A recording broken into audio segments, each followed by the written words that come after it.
que Deus tem para nós não é chancelar o que a gente bem entende. O que Deus tem para nós é levar a gente para um lugar onde a gente não entende. Você está vivendo coisa que você não entende. Entenda isso em nome de Jesus. Pastor, eu não consigo explicar, então fique em paz. É Deus quem está fazendo. Irmão, se você perguntar para alguém que está vivendo os melhores dias da vida dele, como ele chegou até lá, presta atenção nisso. Se ele souber te explicar, tenha convicção, foi o mérito dele que levou até lá, não a graça de Deus. A graça vai te fazer viver coisas que você não vai saber como explicar. Eu não sei nem por onde começar, irmão. Se eu te falar em que momento começou, pastor, a fluir a tua história, em que momento Deus começou a mudar, irmão, eu nem sei te explicar. Porque chegou um momento em que tudo aquilo que eu sonhava aconteceu. E aí Deus falou, e aí? Acabou? Zerou a tua imaginação? Eu falei, Deus, eu estou vivendo os melhores dias da minha vida. Ele falou, então tá bom, então agora deixa eu começar, porque eu só posso começar o sobrenatural quando o seu natural se esvazia. Deus está dizendo para pessoas nessa manhã, deixa eu ser Deus na tua vida. Você está muito cheio de si para que consiga ser cheio de mim. Pessoas cheias de si não conseguem ser cheias de Deus, irmão. Por quê? Porque Deus ele não vai ficar disputando espaço dentro de você. Não tenta entender. Filipenses 4:7 diz, e a paz de Deus que excede todo entendimento. Presta atenção nisso em nome de Jesus. Cara, isso é tão poderoso para mudar realidades. Tirar pessoas da depressão, cadeias emocionais, sofismas, pensamentos de morte, crises existenciais. Olha o que Filipenses 4:7 está dizendo. E a paz de Deus que excede o entendimento. A paz de Deus que vai além do que você compreende. A paz de Deus que vai além do que você consegue entender. A paz de Deus que vai além da tua lógica. Guardará os seus corações e as suas mentes em Cristo Jesus. Tem uma frase do Bill Johnson que eu acho maravilhosa, irmão. Presta atenção nisso. Ele disse o seguinte: para você experimentar a paz que excede o entendimento, você precisa abrir mão do direito de entender. Uau, isso é muito forte, cara. Você quer experimentar a paz que excede o entendimento? Quero, Deus. Então, a partir de agora, abre mão do seu direito de entender.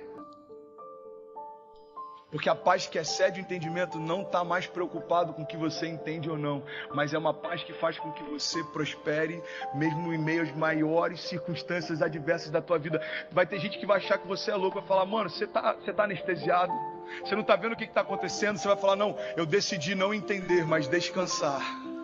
Eu decidi não me mover pela lógica, mas confiar. Deus disse que estaria comigo todos os dias da minha vida até a consumação dos séculos, e isso é real. Hoje, como foi ontem, e vai ser amanhã também. Cara, você não está vendo? Está mudando o cenário, vai mudar o governo, vai mudar a política, vai mudar a economia, irmão. Há alguns anos atrás, alguns meses atrás, para alguns aqui você vai ter que falar, alguns dias atrás, eu decidi abrir mão do meu direito de entender para experimentar a paz que excede todo o entendimento. Não faz sentido para mim, mas faz sentido para quem me prometeu. Não faz sentido para mim, mas faz sentido para quem me desenhou. Ei, não faz sentido para mim, mas faz sentido para quem me desejou antes de tudo ao meu redor existir.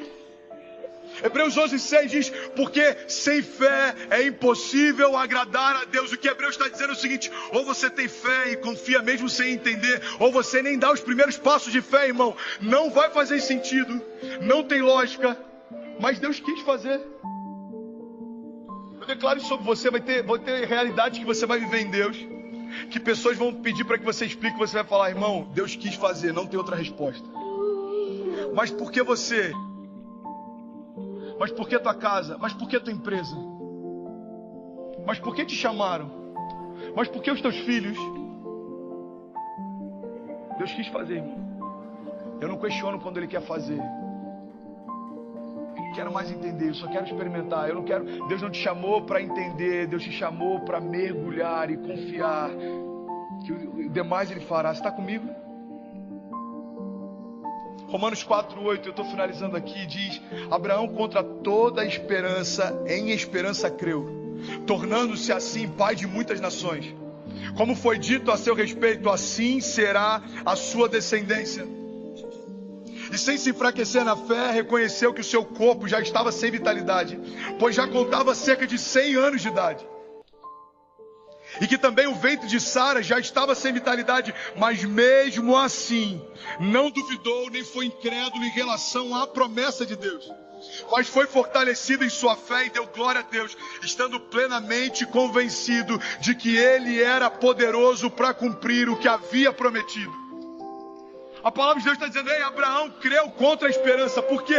Porque ele tinha fé na promessa. Abraão creu contra a lógica. Por quê? Porque ele tinha fé na promessa. E Deus está chamando a gente para viver nesse tempo. Hebreus 11:1 diz, ora, a fé é a certeza das coisas que esperamos e a prova das coisas que não vemos. Irmão, entenda isso e eu finalizo aqui em nome de Jesus. Noé não começou a construir a arca quando a primeira gota de chuva caiu.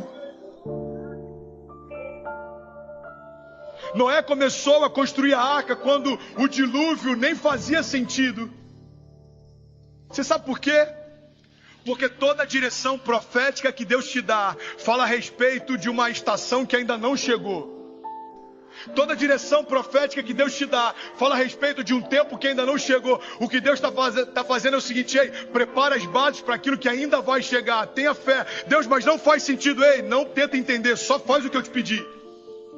E aí Noé começa 100 anos construindo uma arca, sem que uma gota de chuva tenha caído. Sabe o que é interessante? Quando a chuva começa a vir, tem pessoas querendo construir a arca. Irmão, se você tentar construir a tua arca, quando o dilúvio começar, não dá mais tempo.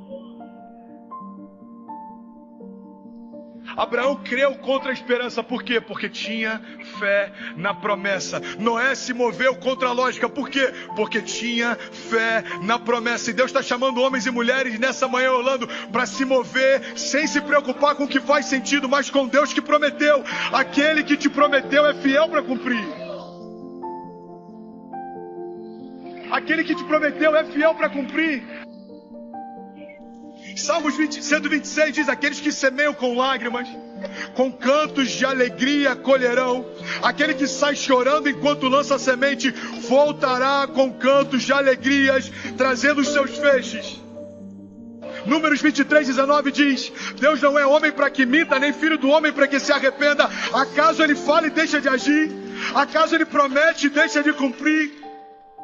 Romanos 8:31 diz que diremos, pois, diante dessas coisas, se Deus é por nós, quem será contra nós? Salmo 46 diz, ei, Deus é o nosso refúgio e a nossa fortaleza, socorro presente na hora da angústia.